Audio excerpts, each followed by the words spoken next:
कुछ जंगल बस देखे जाते हैं और कुछ महसूस होते हैं।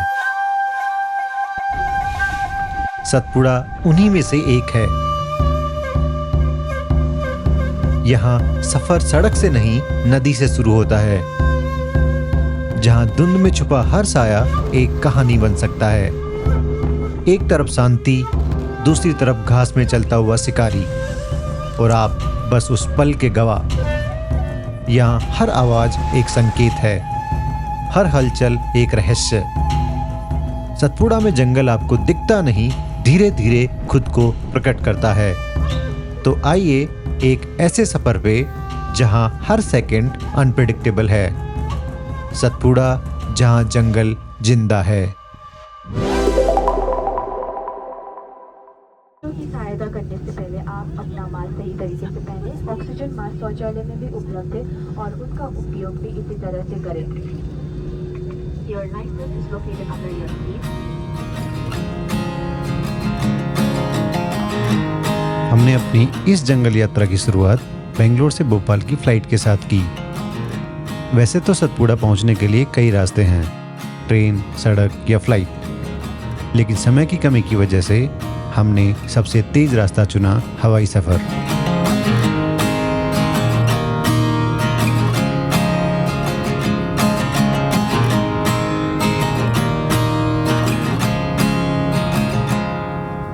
शाम की फ्लाइट और कुछ ही घंटों में हम पहुंच चुके थे भोपाल एयरपोर्ट।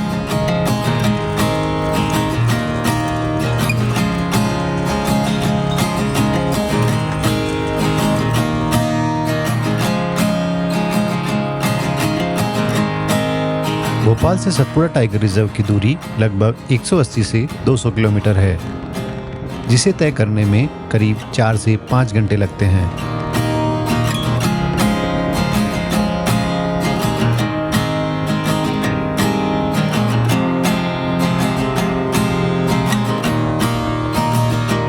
और यहाँ पहुँचने के लिए सबसे नज़दीकी रेलवे स्टेशन है पीपरिया, जो करीब लगभग 50 किलोमीटर दूर है, और वहाँ से टैक्सी या जीप आसानी से मिल जाती है। लेकिन सड़क का ये सफ़र धीरे धीरे शहर से जंगल की तरफ ले जाता है, जहाँ हर मोड़ के साथ रोमांच बढ़ता जाता है। और जैसे जैसे हम सतपुड़ा के करीब पहुँचते हैं, वैसे वैसे एहसास होने लगता है कि अब हम एक अलग ही दुनिया में कदम रखने वाले हैं।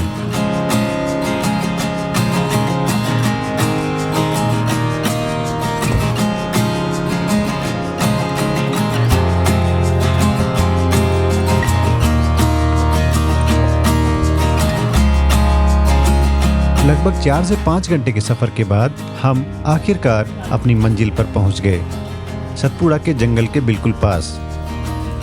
और यहाँ एक अहम सलाह, जंगल के गेट के पास रहना हमेशा फायदेमंद होता है। जितने करीब आप रहेंगे, उतनी जल्दी और बेहतर तरीके से सफारी का आनंद ले पाएंगे।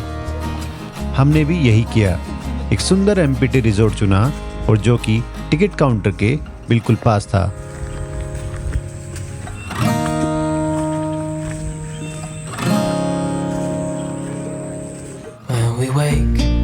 This is the office of the Safari Gate, and this is the resort property.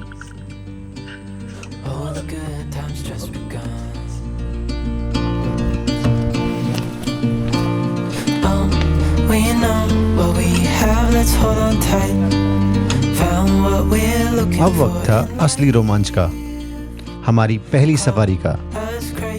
लेकिन सतपुड़ा बाकी जंगलों जैसा नहीं है। यहाँ जंगल में एंट्री करने के लिए आपको पहले पार करनी पड़ती है देनवा नदी।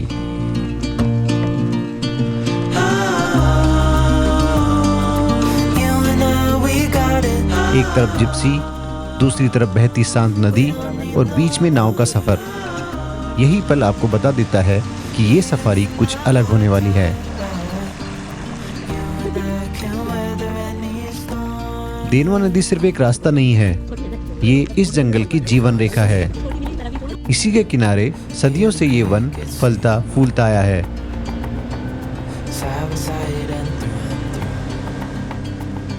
घने साल और सागौन के पेड़, ऊंची ऊंची पहाड़ियां और हर तरफ फैला एक रहस्यमयी सन्नाटा। ये जंगल सिर्फ दिखता नहीं, आपको अपने अंदर खींच लेता है। नदी पार करते ही जैसे ही हम दूसरी तरफ पहुंचे, अब वक्त था असली जंगल में कदम रखने का। इंजन स्टार्ट हुआ और हमारी पहली सफारी सतपुड़ा के दिल में शुरू हो चुकी थी।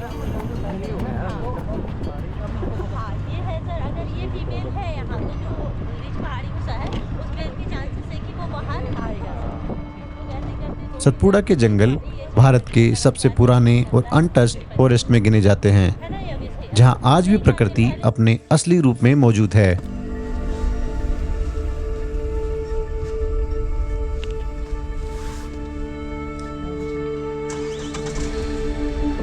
जंगल में एंट्री करने के कुछ ही समय बाद हमें वो दिख गया जिसके लिए सतपुड़ा खास तौर पे जाना जाता है, भालू।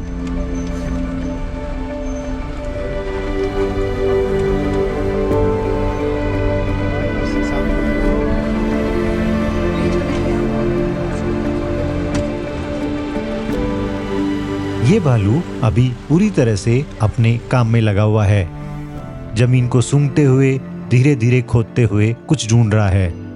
दरअसल ये शिकार नहीं करता जैसे बाघ करते हैं, और इनका पसंदीदा खाना है दीमक और चींटियां। और इन्हें ढूंढने के लिए इसकी लंबी नाक और मजबूत पंजे इसे एकदम परफेक्ट बनाते हैं। आप अगर ध्यान से देखोगे तो ये जमीन में छेद बनाकर जोर से फूंक मारता है और फिर अपनी लंबी जीभ से दीमक को अंदर खींच लेता है।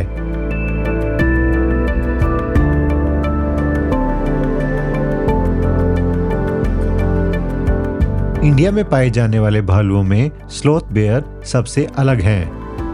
न तो ये बहुत बड़े होते हैं और न ही बहुत एग्रेसिव, लेकिन अगर इन्हें खतरा महसूस हो जाए तो ये काफी खतरनाक भी हो सकते हैं।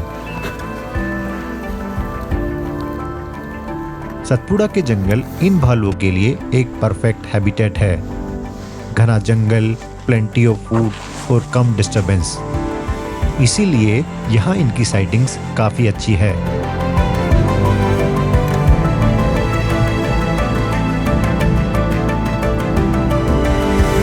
सबसे इंटरेस्टिंग बात कि ये आमतौर पर शाई होते हैं और इंसानों से दूर रहना पसंद करते हैं, लेकिन आज ये मेरी मौजूदगी से बिल्कुल बेपरवाह है और अपने ही दुनिया में अपने खाने की तलाश में बिजी है।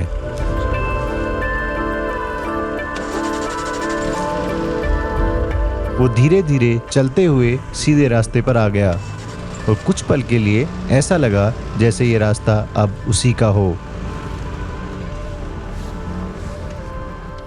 और यही तो जंगल की खूबसूरती है।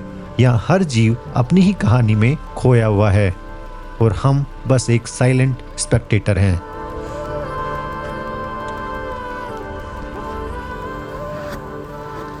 हम बस खामोशी से उसे देखते रहे, उसकी हर हरकत को महसूस करते हुए। लेकिन जंगल का नियम ऐसा होता है, आप मेहमान होते हैं और इसका असली मालिक वन्य जीव होता है। और आखिरकार हमें ही रास्ता छोड़ना पड़ा।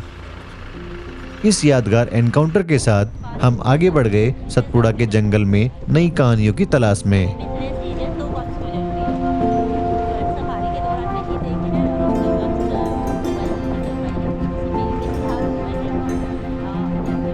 भालू के बाद फिर शुरू हुई तलाश टाइगर की। जिप्सी जंगल की पगडंडियों पर दौड़ती रही और हर मोड़ पर नई उम्मीद।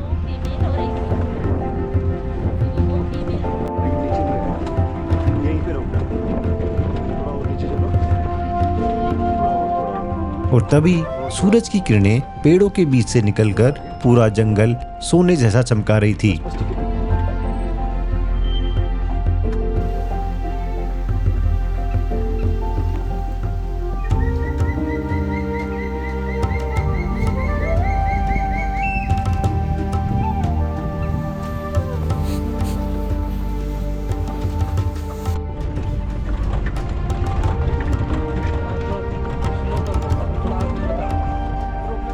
लेकिन असली सरप्राइज अभी बाकी था। पानी में हल्की सी हलचल और बस 2 आंखें दिखी। एक मगरमच्छ शांत, बिल्कुल स्थिर, सही मौके का इंतजार करता हुआ। जंगल में जो दिखता कम है वो सबसे खतरनाक होता है। लाइट ना ही ठहरन के बस लाते समझ गए सूरज ठहरने वाला। और अब हम निकल चुके थे उस तलाश में जिसका इंतजार हर उस इंसान को होता है जो जंगल में आता है, बाघ।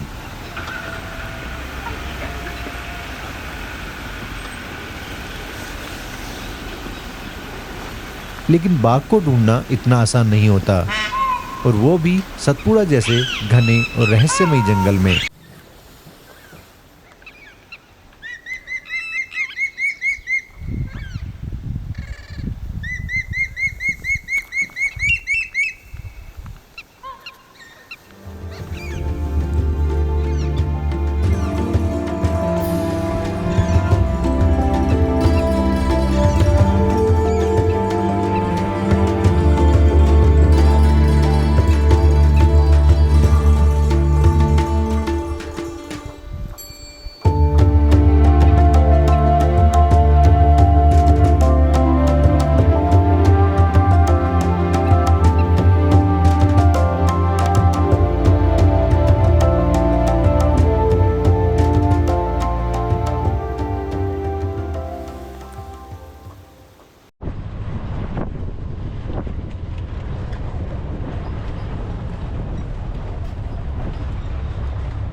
हम वापस उसी नदी के किनारे पहुंचे जिसे हम कुछ देर पहले पार करके आए थे। दरअसल इस जंगल में इस नदी का बहुत बड़ा रोल है।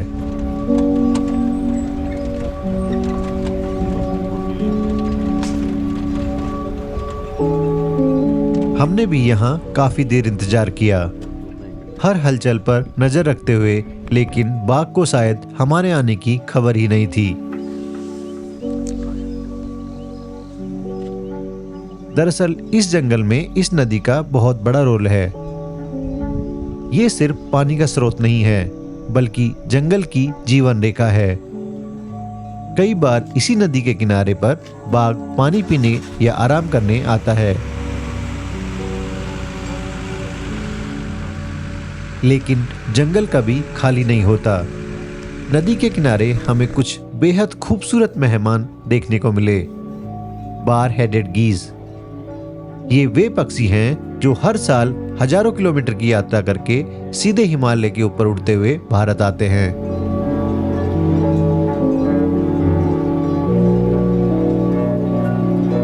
इन्हें दुनिया के सबसे ऊंची उड़ान भरने वाले पक्षियों में गिना जाता है, जो माउंट एवरेस्ट की ऊंचाई के आसपास भी उड़ सकते हैं। सर्दियों में ये भारत के शांत जलाशयों में आते हैं, और जैसे जैसे मौसम बदलता है ये फिर अपने घर मध्य एशिया की तरफ लौट जाते हैं।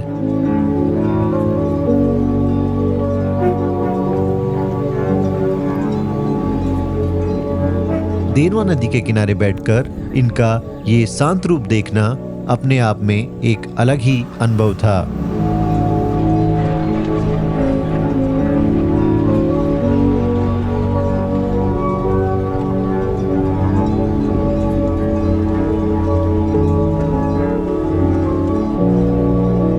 बाघ भले ही ना दिखा हो, लेकिन जंगल ने हमें निराश नहीं किया, क्योंकि यहाँ हर पल कुछ न कुछ खास जरूर मिलता है।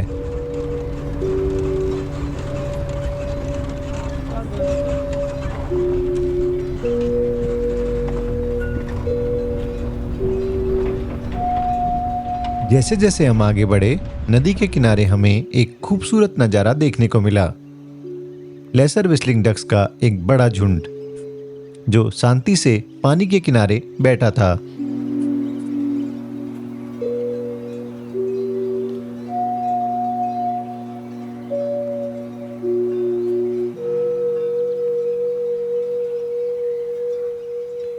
कुछ देर वहां रुकने के बाद हम फिर निकल पड़े अपने असली लक्ष्य की तलाश में।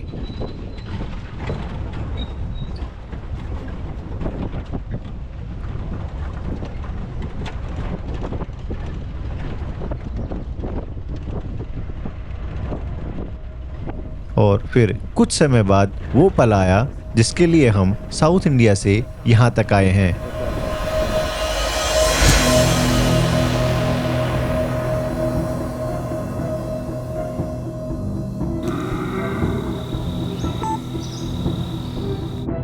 सामने एक बाघ धीरे धीरे बेहद खामोशी से अपने शिकार गोर की तरफ बढ़ रहा था।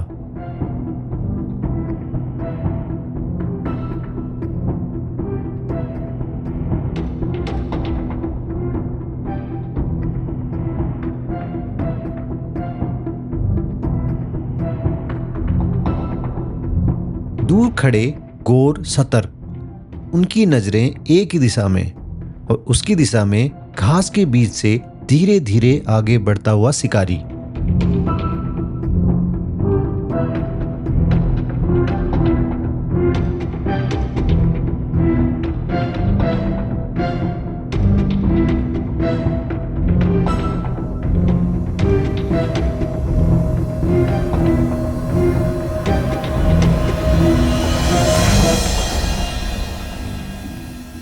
लेकिन सामने था गोर, जंगल का असली दिग्गज। 800 से 1000 किलो वजन, मजबूत शरीर और सीधी टक्कर देने की ताकत। एक गलत वार और शिकारी खुद शिकार बन सकता है।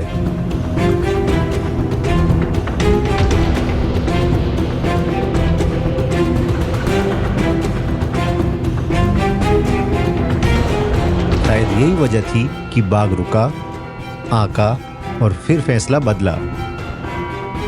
शिकार टल गया।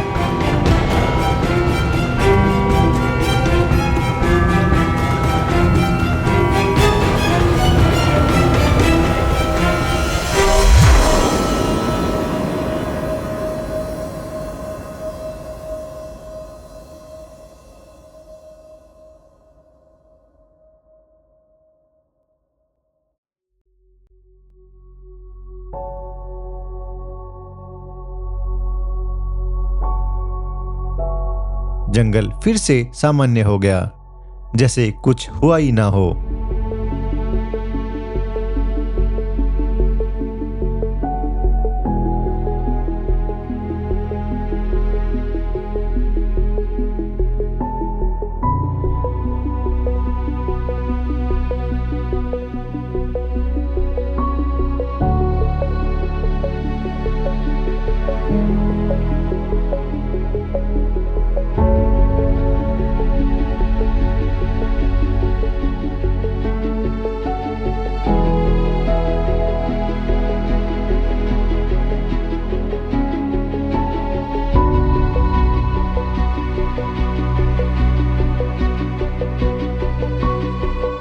कुछ देर बाद वो एक पेड़ के नीचे जाकर लेट गया, जैसे जंगल का ये अध्याय बस यहीं खत्म हो गया हो।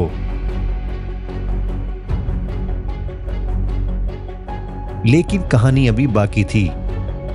थोड़ी देर की खामोशी के बाद वो फिर उठा, धीरे धीरे चला और बिना कोई आवाज किए जंगल की गहराइयों में खो गया।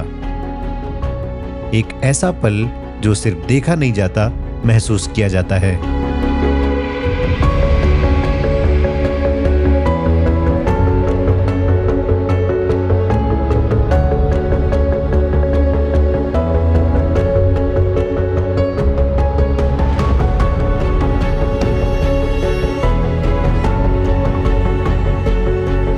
लेकिन वो पल हमारे लिए हमेशा से यादगार बन चुका था।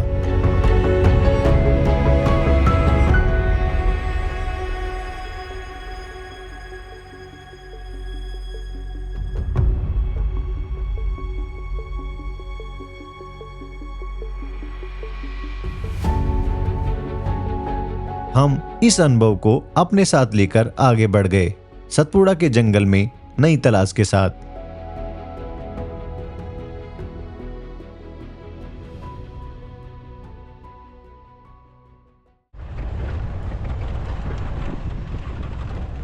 और फिर जंगल के बीचों बीच एक अनोखा नजारा, पेड़ पर बैठे बंदरों का एक पूरा परिवार। लेकिन ये कोई साधारण पेड़ नहीं था, इसे घोस्ट ट्री कहा जाता है। हाँ, बिल्कुल सही सुना आपने। इस पेड़ की सबसे खास बात है इसका रंग बदलना। मौसम के साथ ये कम से कम 3 बार अपना रंग बदलता है, कभी सफेद, कभी हल्का हरा और कभी धूप में चमकता हुआ, जैसे जंगल में कोई साया खड़ा हो। और इसी पर बैठे थे ये लंगूर। लंगूर सिर्फ देखने में ही दिलचस्प नहीं होते, बल्कि जंगल के लिए बेहद जरूरी भी होते हैं। ये जंगल के नेचुरल अलार्म सिस्टम हैं। जैसे ही इन्हें किसी शिकार का अंदेशा होता है, इनकी आवाज पूरे जंगल को अलर्ट कर देती है। अरे क्या रहे हैं ये लोग? और एक और दिलचस्प बात, ये पेड़ों के फल खाकर उनके बीज दूर दूर तक फैलाते हैं, जिससे जंगल खुद को रीजनरेट करता है। यानी जहां लंगूर है वहां जंगल जिंदा है।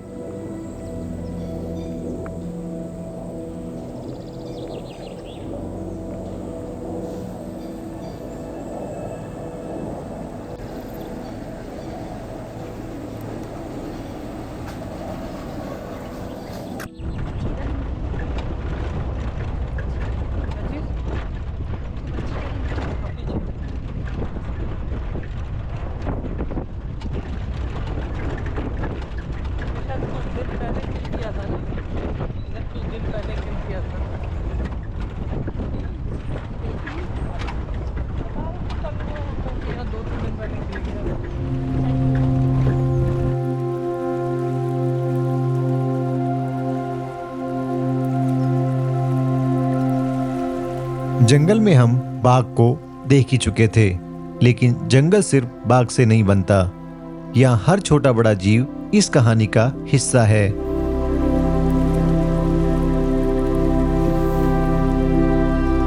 और फिर एक शांत कोने में हमारी नजर पड़ी एक जोड़ी स्कोप्स आउल पे। पेड़ की छाल में इस तरह घुले मिले कि पहली नजर में पहचानना भी मुश्किल हो। स्कोप्स आउल की खासियत है इनका छोटा आकार और बेहतरीन कैमोफ्लेज, जो इन्हें दिन के समय भी पूरी तरह छुपाए रखता है, जबकि बाकी कई उल्लू आकार में बड़े और ज्यादा सक्रिय होते हैं।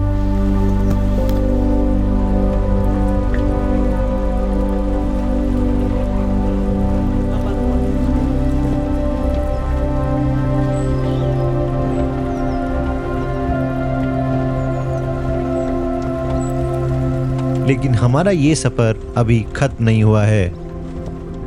बाघ देखने के बाद भी जंगल में आपका मन कभी नहीं भरता। हमारी भी ये इच्छा थी शायद एक और बाघ देखने को मिल जाए, और इसी तलाश में हम जंगल के अलग अलग हिस्सों में घूमने लगे।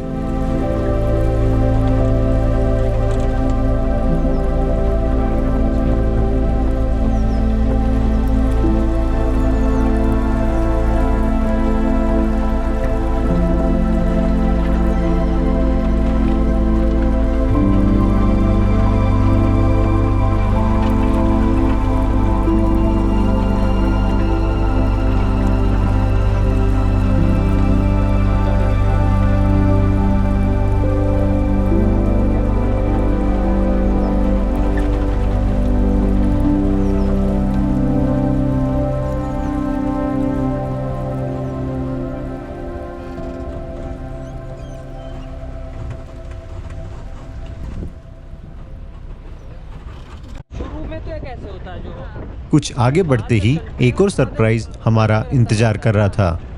पेड़ की डाल पर शांत बैठा हुआ जंगल आउलेट।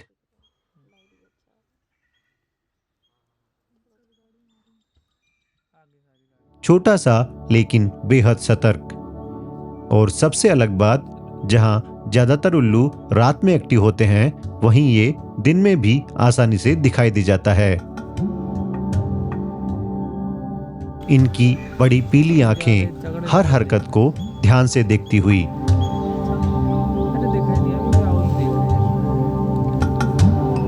और छोटा कॉम्पैक्ट आकार इसे बाकी बड़े उल्लुओं से अलग बनाता है।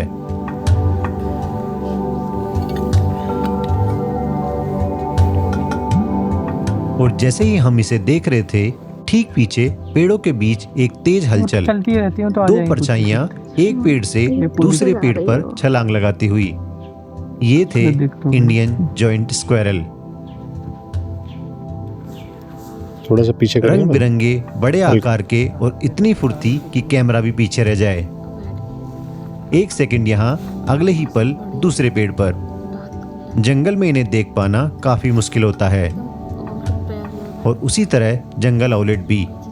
लेकिन आज किस्मत हमारे साथ थी, क्योंकि जंगल हर किसी को अपने सारे राज नहीं दिखाता।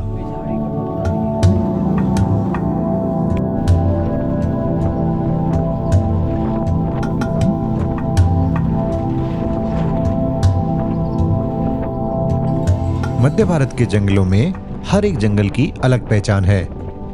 कान्हा अपने विशाल घास के मैदान और बारहसिंगा के लिए जाना जाता है, तो वहीं बांधवगढ़ अपनी ऊंची टाइगर डेंसिटी और चट्टानी जंगलों के लिए। लेकिन सतपुड़ा टाइगर रिजर्व इन वनों से लगभग अलग है।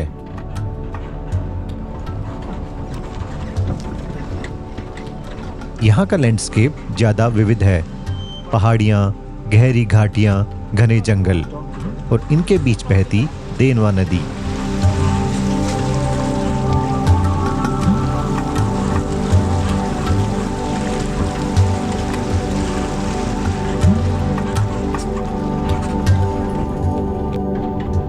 सतपुड़ा का जंगल भारत के कम छेड़े गए रिलेटिवली अनटच्ड वनों में गिना जाता है, जहां ह्यूमन डिस्टरबेंस कम है और वाइल्ड लाइफ का बिहेवियर ज्यादा नेचुरल दिखता है।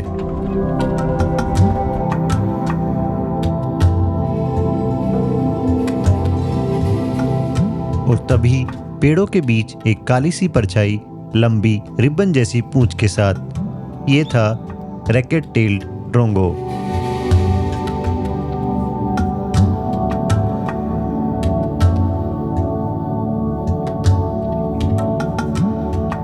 देखने में स्लीक, लेकिन जंगल का बेहद चालाक खिलाड़ी।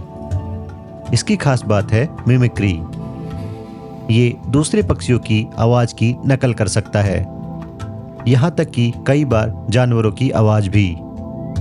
और इसी चालाकी से ये दूसरे पक्षियों को कंफ्यूज करता है और मौका मिलते ही उनका खाना छीन लेता है।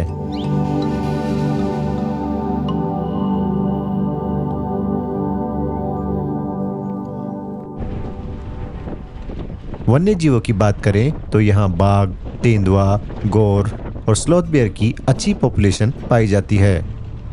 साथ ही यहाँ 300 से अधिक पक्षियों की स्पीसीज भी देखी जाती है।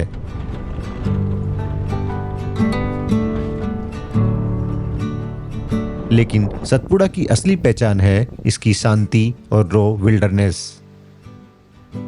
यहाँ साइटिंग्स शायद कम हो, लेकिन जो भी दिखता है वो पूरी तरह नेचुरल और बिना डिस्टरबेंस के होता है। यही सतपुड़ा को मध्य भारत के बाकी जंगलों से अलग बनाता है। और फिर पानी के बीच देखने को मिला सांबर हिरण का एक बड़ा झुंड।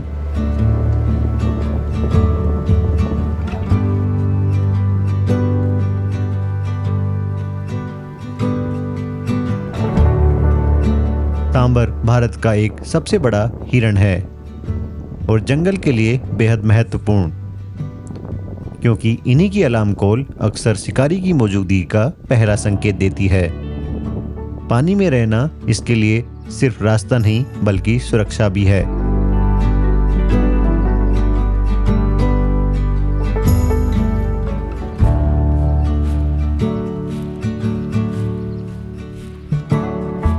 और वो शांत सा पल जहां पूरा झुंड बस अपनी ही लय में चल रहा था। जंगल की उस खामोशी में सब कुछ बिल्कुल संतुलित। पीछे करो।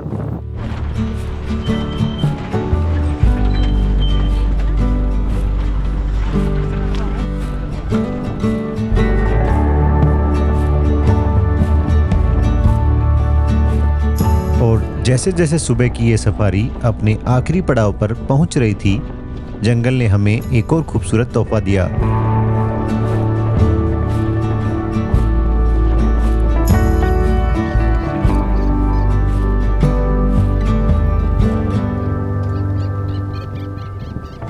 एक जोड़ी पाइट किंगफिशर।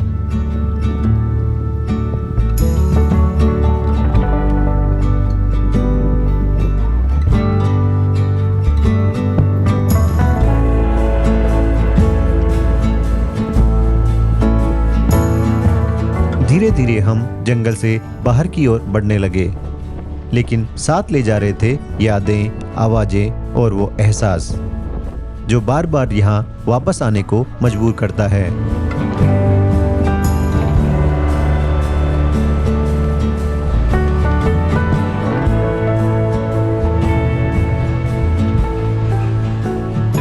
तो मिलते हैं भारत के किसी और जंगल में कुछ नई कहानियों के साथ। तब तक के लिए जय हिंद, जय भारत।